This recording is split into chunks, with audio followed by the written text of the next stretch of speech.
Do you remember when going on the computer was fun? 15 years ago, I was booting up our old iMac in the basement, opening up LimeWire and downloading whatever music I wanted to fill up my iPod Classic. I'm talking Crank That Soulja Boy.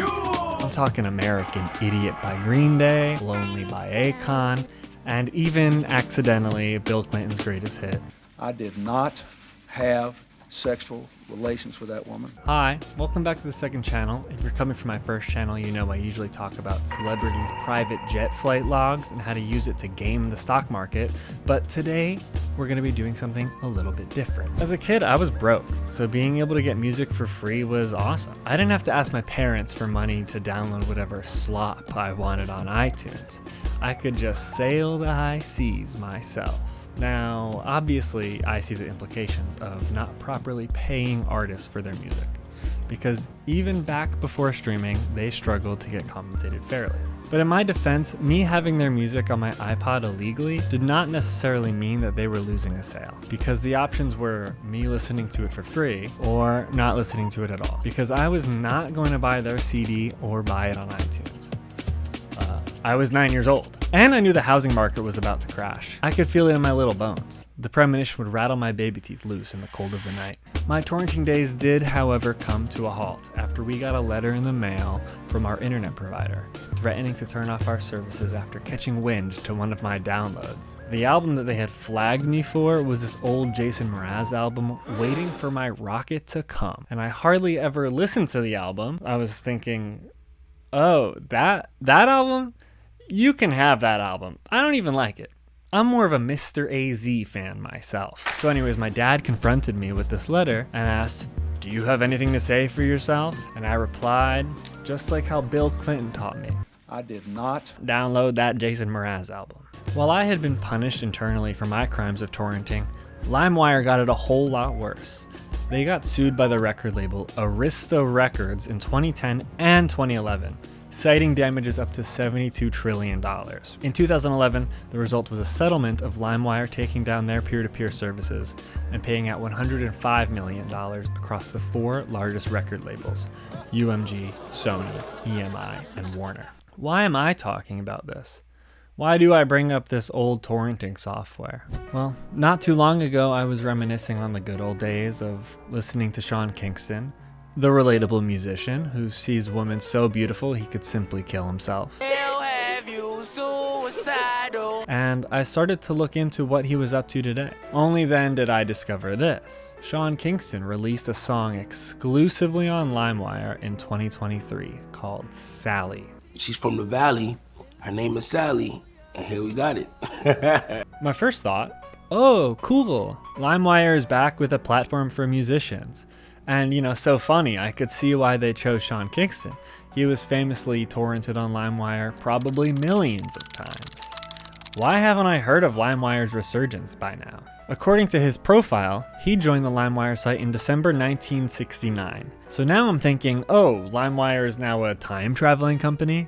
You can go back in time and invent the song you want to eventually torrent when LimeWire comes out in 2001? It is interesting that Sean Kingston agreed to do this. I can't imagine he anticipated the song he chose to debut exclusively on LimeWire to go viral, so I'm sure that they paid him well for this. All my fans get to hear something for the, exclusive for the first time. That's hard. He doesn't necessarily need the extra fame. He still has over 16 million monthly listeners on Spotify, and 4 of his top 5 most popular songs came out in the 2000s. This has me a little curious about what the rest of the LimeWire site is all about, so I started looking around the rest of their website. I dug a little bit deeper. I scratched the surface. Here's their About section. The once beloved platform that helped millions of users in the early 2000s to discover their favorite music is back to change the game once again for content creators, artists, and their followers. The new LimeWire is a leading AI studio for image, music, and video content creation and social platform through blockchain technology. The LimeWire platform makes AI-generated content ownable and tradable as NFTs and allow creators and fans to earn LimeWire as part of the LimeWire ad revenue share program. In short, LimeWire is the first Web3 generative AI platform that empowers established artists as well as newcomers to embark on a unique creator journey. Yay! So essentially, LimeWire, who used to be a sort of Robin Hood, giving free music to the people, is now stealing large data sets for AI models that the people are feeding and spitting it out into a combination of the two ugliest things to come out of the internet in the 2020s, NFTs and generative AI. From the looks of it, they started back up in 2022 as a blockchain NFT company, and then I guess they pivoted to Gen AI sometime after the Paris Hilton Jimmy Fallon NFT interview. This is your Mine. ape. Are we Yeah, debuting it's it? really cool. Like the hat, the shades. And what? They're also claiming that you can earn money through creating AI content, which is interesting because I don't know a soul who has gotten rich off of creating generative AI content. From what I can tell on the internet, the only people I know interested in Gen AI are boomers on Facebook who don't actually know what they're looking at, and tech bros who think they can find a way to scheme and make money off of it. But in all this time of living with and talking about AI, I personally haven't found a single compelling argument as a consumer on why I should consume and enjoy AI content as a whole. The edge case, of course, is that one AI song.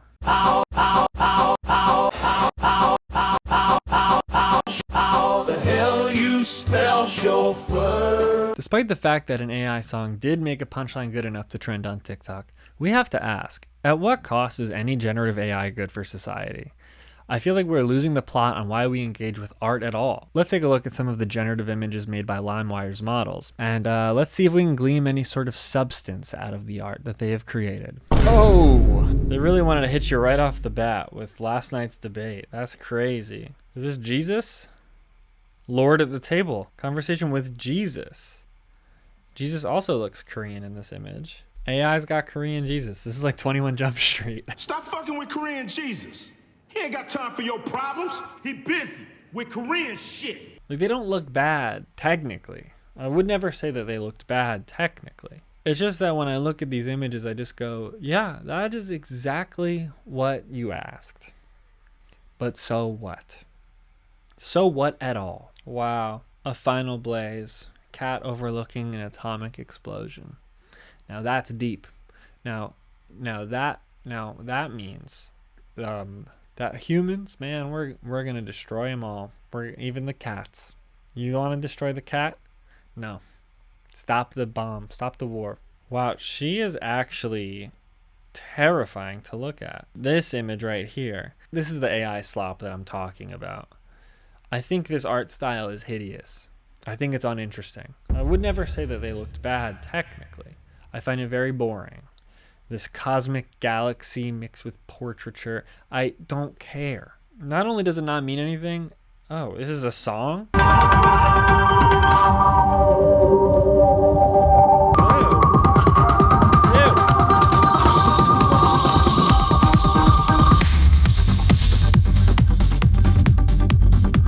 All this proves to me is that one day we will live in a future with a fully AI-generated DJ set. Songs that hadn't existed until we were dancing to them in that very moment. Original webcam prototype, unveiled in 1991. Were you trying to do a Google search, perhaps? If you're trying to do a generative AI image of something that doesn't exist, why don't you just look up what the actual webcam looked like? Like, why are we doing this? Why are we wasting energy, precious energy, that leads to the Arctic caps melting, wildfires in the forests, on a computer making up what a webcam looked like in the 90s? What are we doing? Yellow toad racing in high-speed chase with flashing lights. All right, that toad does kind of look pretty awesome, actually. I can't even hate on it. Damn it. Okay, this is hideous. Ew. I actually do not like that at all. No doubt, impressive for an AI model to do this. But is it good? Is it good? I know we can objectively come to a conclusion on whether this image of a billion skulls and chains wrapped around the earth is good. Heaven and earth, this is what they think heaven looks like. AI probably knows something we don't. That is kind of terrifying. Okay, they got the ugly animal portraits going on. Classic Gen AI stuff. A cat with glasses. We couldn't put glasses on a cat and take a picture. We need Gen AI to do that. We need generative AI to do that. We can't just get a photo of our cat and put glasses on it. Okay.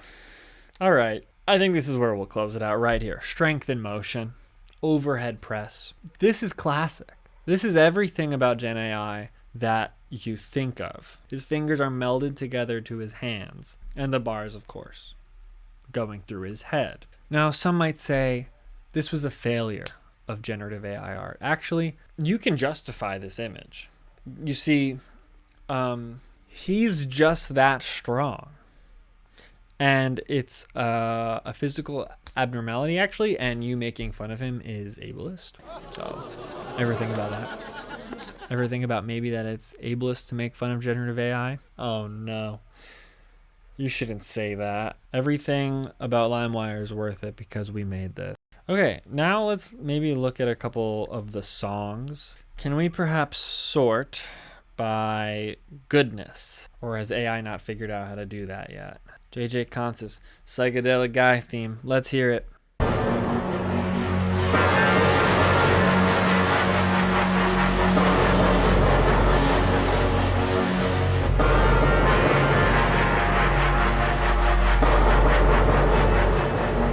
Unethical, but maybe we should hire AI to make music for horror films. That is sort of haunting in a way that maybe a human couldn't produce because it's illegible. Let's try out another one. Sure, why not? Whispers of Love, a serenade for two, made by nobody.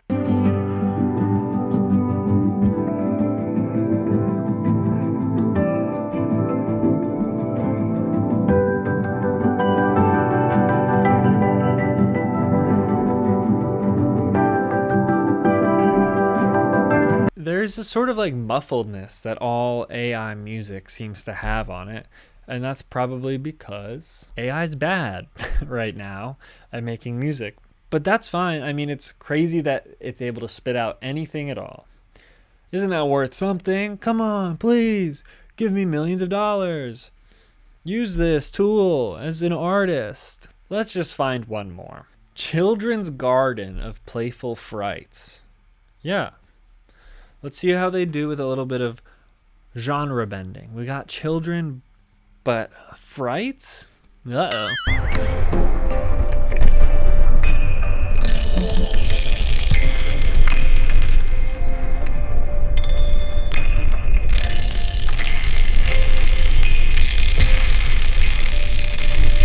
Why was there a marble rolling on the floor in that? It's just, dude, they expect artists to use this and then mint it as an NFT and then someone will maybe buy it for more money. There's no value in this. Who wants this?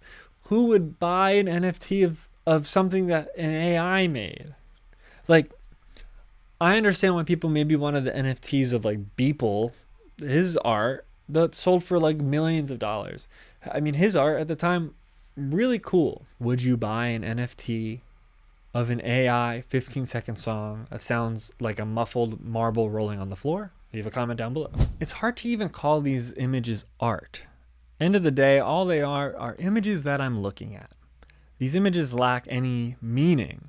They show no demonstration of talent, and they certainly aren't evocative. I would rather have motel art, typical landscape paintings or photographs that are typically ragged on for being boring to look at. Because at least in that case, someone actually sat down and took the time to create it. But despite the fact that the art isn't good technically, you will often hear AI bootlickers claim that it will be good sooner than you think. So is it worthwhile at all to even criticize its flaws when we know it'll get better?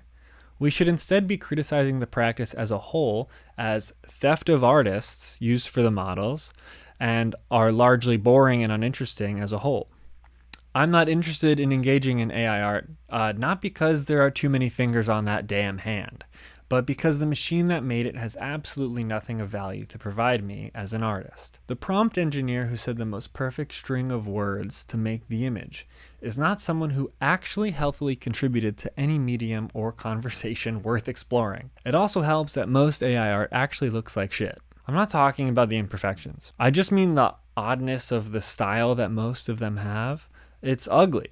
Part of what makes generative AI so ugly is that it's simply artist regurgitation. The AI only knows what to do and what to predict because it's scraped models off of hardworking artists that put their work online. So not only is it not creative, interesting, or evocative, it is also pretty much just theft. LimeWire also claims that we can make money using our creations. But what they actually mean is that if you somehow get engagement on anything in LimeWire, you will earn their crypto coin, which is highly volatile and unstable. I'm not claiming that this coin will never make it big. However, their claims that this is empowering creators really is a big stretch. I'm not sure anyone is going to make it big by publishing AI content on LimeWire. Web3 was supposed to empower creators and give money back to us, but in LimeWire's reality, we're actually scraping the data off real, often unpaid, and uncredited works of art on the internet, letting the robots decide what they think art is. And we're supposed to make money off of that? That sounds like the furthest thing from the initial concept of Web3. We did not make the art, we are not empowered, and once the novelty of AI wears off, the general public, no one will want to look at it because there's nothing to analyze, there's no reason for any longevity in this art, there's nothing to gleam over. Nothing about AI art will be timeless. And here's the real kicker about this whole thing. This LimeWire resurgence is not made by anyone on the original team, which I suppose could be obvious. I don't think the current manager of Wu-Tang was on the original board of advisors for LimeWire. They're just using the name and the logo for this essentially brand new company. What they're attempting to do is nostalgia bait older Gen Z and millennials into using the idea of AI. We are certainly in the era of just rehashing old trends for nostalgia, whether it be in fashion, music. Every movie is a sequel or a reboot. It often works as a marketing tool. Nostalgia is a very powerful emotion, but I think it's abundantly clear this is not the same LimeWire we grew up with. We can't go back to the past and enjoy the lawless torrenting internet. And it's time to check our calendars and live in today for just a brief moment to realize we do not recognize this world. This is not our beautiful house. This is not our beautiful AI wife. How did I get here? These marketing companies know how powerful nostalgia is at taking the money from our pockets. This is not LimeWire. This is an NFT and generative AI website that is using the likeness in an attempt to take your money. I do not want to be a hater on the internet. I'd like to bring some positivity into this world, but I have to draw the line in the sand at generative AI. I think the art it makes is boring. If it gets better, it is still lacking substance and meaning. And I would rather spend my time on this earth engaging with art made by humans, capturing the unique experience of what it means to be alive on this earth. We live in hell, but every day we all wake up and decide what we spend our energy on.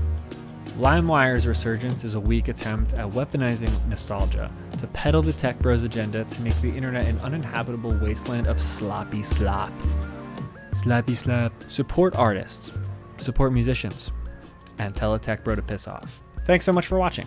Please consider subscribing to my channel. I do videos almost bi-weekly. And give the video a like, because one like equals one beautiful girls by Sean Kingston. Damn all these. I was looking at the Sean Kingston profile on LimeWire, and I found the host profile where LimeWire was going to post more collaborations, but it seems that they started and stopped with Sean Kingston's Sally. So as far as I can tell on LimeWire, it is all generative AI content and one Sean Kingston song. What a dream. They'll have you suicidal.